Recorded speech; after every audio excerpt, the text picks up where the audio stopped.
Hello dear viewers, welcome to Falcon computer academy. मैं हूं केवल विजय और मैं आज आपको पढ़ाने जा रहा हूं कि हम कोरल ड्रा X6 में किस तरह से बड़ी आसानी के साथ एक लोगो डिज़ाइन कर सकते हैं। स्टार्ट करते हैं आज का लेक्चर।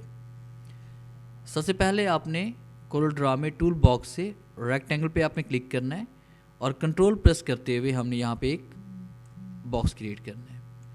और बॉक्स क्रिएट करने के बाद आपने कंट्रोल क्यू प्रेस करेंगे ताकि इसको हम कर्व शेप में ले आएँ। कंट्रोल क्यू आपने प्रेस करना है और उस पर आप डबल क्लिक करेंगे और इस पॉइंट को आप सेलेक्ट करके डिलीट कर देंगे। फिर इसके बाद आपने F2 प्रेस करना है जूम इन करने के लिए और उसके बाद आपने यहाँ पे कलर्स में फिल करना है। कलर बॉक्स अगर नज़र नहीं आ रहा आपका तो आप राइट क्लिक करें, व्यू पे आएंगे, उसके बाद कलर्स को यहाँ पे शो करवा देंगे, डिफ़ॉल्ट कलर्स को। और यहाँ पे एनीवन हम कोई भी कलर्स में सेलेक्ट कर लेते हैं और कलर सेलेक्ट करने के बाद आपने इसकी आउटलाइन को रिमूव करना है। आउटलाइन को रिमूव करने के लिए यहाँ पे राइट क्लिक करते हैं। फिर इसके बाद आपने फ्री हैंड टूल पे क्लिक करना है और इस पॉइंट पे आप क्लिक करेंगे जब यहाँ पे नोड शो हो जाए। तो यहाँ क्लिक करेंगे, कंट्रोल के साथ आपने एक यहाँ पे लाइन क्रिएट करनी है। फिर इसके बाद आप यहाँ पे क्लिक करेंगे, इस जगह क्लिक करें और उसके बाद यहाँ पे क्लिक करते तकून की शक्ल आप यहाँ पे क्रिएट कर लें। और इसके अंदर आपने ब्लैक कलर यहाँ पे ये वाला फिल कर लेंगे और ब्लैक कलर फिल करने के बाद आपने शिफ्ट पेज डाउन प्रेस करना है। और इतना कर लेने के बाद आपने यहाँ पे क्लिक करेंगे, बल्कि इन दोनों को आप सेलेक्ट करें, दोनों ऑब्जेक्ट्स को, या आप यहाँ पे क्लिक करके राइट क्लिक करके आउटलाइन इसकी पहले रिमूव करें।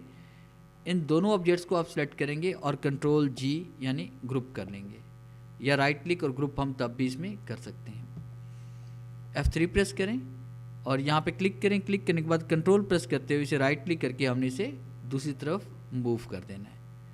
और फिर इसके बाद आपने F2 प्रेस करना है। F2 प्रेस करने के बाद इन दोनों ऑब्जेक्ट्स को आप सेलेक्ट करें। अगर आप इसको रिसाइज़ करना चाहते हैं तो आप रिसाइज़ भी इसे कर सकते हैं, इस तरह से भी आप इसको सेट कर सकते हैं। यहाँ आप क्लिक करते हैं, क्लिक करने के बाद देखिए आपको यहाँ पे वाइट लाइन नज़र आ रही होगी और उसके नीचे हम चाहते हैं कि थोड़ी शेप यहाँ पे भी हम कुछ डिज़ाइन करना चाहते हैं। तो इसके लिए हम क्या करेंगे कि एक शेप पे हम क्लिक करेंगे और उसके बाद आपने क्या करना है कि यहाँ पे जो लेफ़्ट एरो है इसकी मदद से आपने थोड़ा सा आगे की तरफ लेके आएंगे। तो देखिए आपके पास यहाँ पे एक शेप क्रिएट हो जाएगी। F3 प्रेस करें, दोनों ऑब्जेक्ट्स को आपने सेलेक्ट करना है और कंट्रोल G यानी राइट क्लिक या इसे ग्रुप कर लेंगे या कंट्रोल G प्रेस करेंगे तो आपके पास एक ग्रुप बन जाएगा। F4 प्रेस करते हैं। फिर उसके बाद आपने क्या करना है, यहाँ पे एक और रेक्टेंगल क्रिएट करना है इस तरह से। और रेक्टेंगल क्रिएट करने के बाद आपने वही कलर यहाँ पे इसमें फिल कर लेते हैं जैसे हमने ये वाला कलर इसमें फिल किया। और साइज़ आपने खुद डिसाइड करना है कि आप इसको कहाँ पे एडजस्ट करना चाहते हो, साइज़ इस बॉक्स का कितना रखना चाहते हैं। इस बॉक्स पे क्लिक करें। क्लिक करने के बाद आपने बिल्कुल इसके सेंटर में लेके आना है। तो आपने इस ऑब्जेक्ट पे क्लिक करना है, शिफ्ट प्रेस करेंगे और आपने इस ऑब्जेक्ट पे क्लिक कर लेना है और कीबोर्ड से आपने C का बटन प्रेस करेंगे ताकि ये सेंटर में आ जाए हमारे पास। और फिर उसके बाद आपने क्या करना है कि यहाँ पे क्लिक करते हैं। क्लिक करने के बाद इस पर आप क्लिक करेंगे दोबारा फ्री हैंड टूल पे और नोड पे क्लिक करेंगे। नोड पे क्लिक करने के बाद इसको अपने यहाँ पे जहाँ तक आप चाहते हैं कि ये एक और यहाँ पे हम शेड देना चाहते हैं तो यहाँ पे क्लिक करते हैं। क्लिक करने के बाद फिर आपने यहाँ पे क्लिक करना है, इस जगह क्लिक करेंगे, इस जगह क्लिक करेंगे, फिर हम वही शक्ल तकून वाली शक्ल इसमें बना लेंगे। और आपने यहाँ से इसमें कलर फिल करना है जैसे ब्लैक कलर फिल कर रहे हैं और फिर शिफ्ट पेज डाउन प्रेस करेंगे और फिर आपने इसी ऑब्जेक्ट पे यहाँ पे क्लिक करेंगे। क्लिक करने के बाद पॉइंट पे कंट्रोल के साथ राइट क्लिक करके आपने इसको दूसरी तरफ आपने मूव करना है, इसकी डुप्लीकेट आपने बनानी है।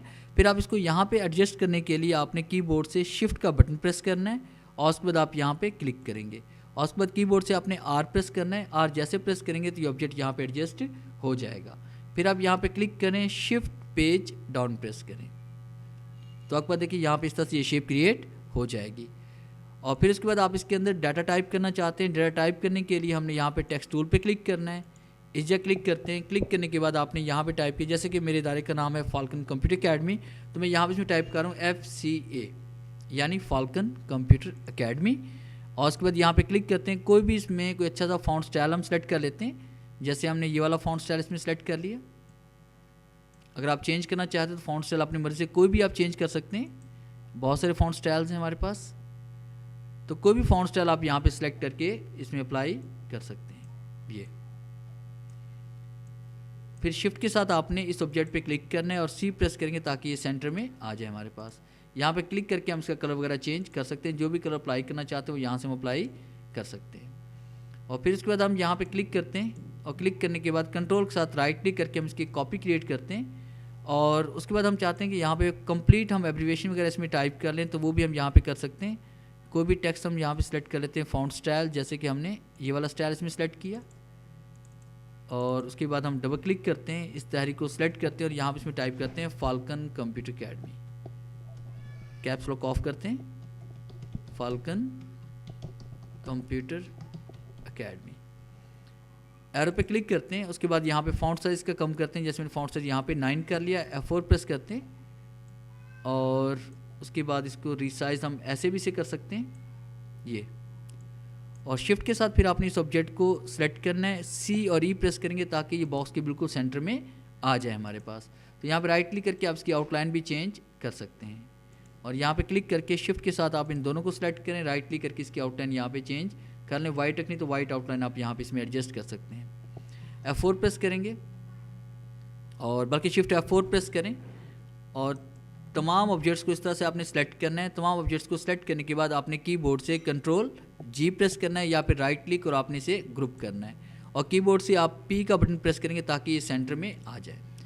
फिर इसके बाद हम यहाँ पे डबल क्लिक करते हैं। डबल क्लिक करने के बाद आपने इसके ऊपर आपने एक बॉक्स क्रिएट कर लिया। बॉक्स क्रिएट करने के बाद यहाँ पे कोई भी मैं कलर इसमें फिल कर लेता हूँ और F11 प्रेस करता हूँ और यहाँ पे मैंने इसमें रिडायल पे क्लिक किया और ओके क्लिक करते हैं। तो ये देखिए इस तरह से जो निकालें कि हम इसका बैकग्राउंड बना लेते हैं। और अगर आप शेडो इसमें क्रिएट करना चाहते हैं तो शेडो भी क्रिएट कर सकते हैं। यहाँ पे क्लिक करते हैं, क्लिक करने के बाद देखिए मैंने यहाँ पे एक बॉक्स क्रिएट किया, बल्कि एक दायरा मैंने बनाया। दायरा बनाने के बाद मैंने यहाँ पे इसमें कलर दिया ब्लैक और राइट क्लिक करके मैं इसकी आउटलाइन यहाँ से रिमूव कर रहा हूँ। बिट मैप पे क्लिक करना है, कन्वर्ट बिट मैप पे आपने क्लिक करना है और उसके बाद आपने दोनों कमांड को सिलेक्ट करना है और उसे आपने ओके कर लेना है। फिर इसके बाद आप बिट मैप पे आएंगे और ब्लर पे आपने आना है। गैसिन ब्लर पे आप क्लिक करेंगे और उसके बाद आपने इसे लॉक कर देना है और यहाँ से आपने शेड सेलेक्ट करना है कि कितना शेड आप इसमें देना चाहते हैं ये। और उसके बाद आप ओके क्लिक करेंगे और F4 प्रेस करते हैं और F4 प्रेस करने के बाद ये देखिए इस तरह से ये लोगो हमारे पास डिज़ाइन हो चुका है। कंट्रोल G करते हैं इसे और कीबोर्ड से P का बटन प्रेस करते हैं ताकि बिल्कुल सेंटर में आ जाए और F4 प्रेस करते हैं। ये था हमारा आज का लेक्चर जिसमें मैंने आपको पढ़ाया कि हम कम वक्त में एक अच्छा लोगो किस तरह से डिज़ाइन कर सकते हैं। अगर आपको हमारी ये वीडियो अच्छी लगी है तो काइंडली से लाइक करें, शेयर करें और कमेंट्स ज़रूर दें। थैंक्स।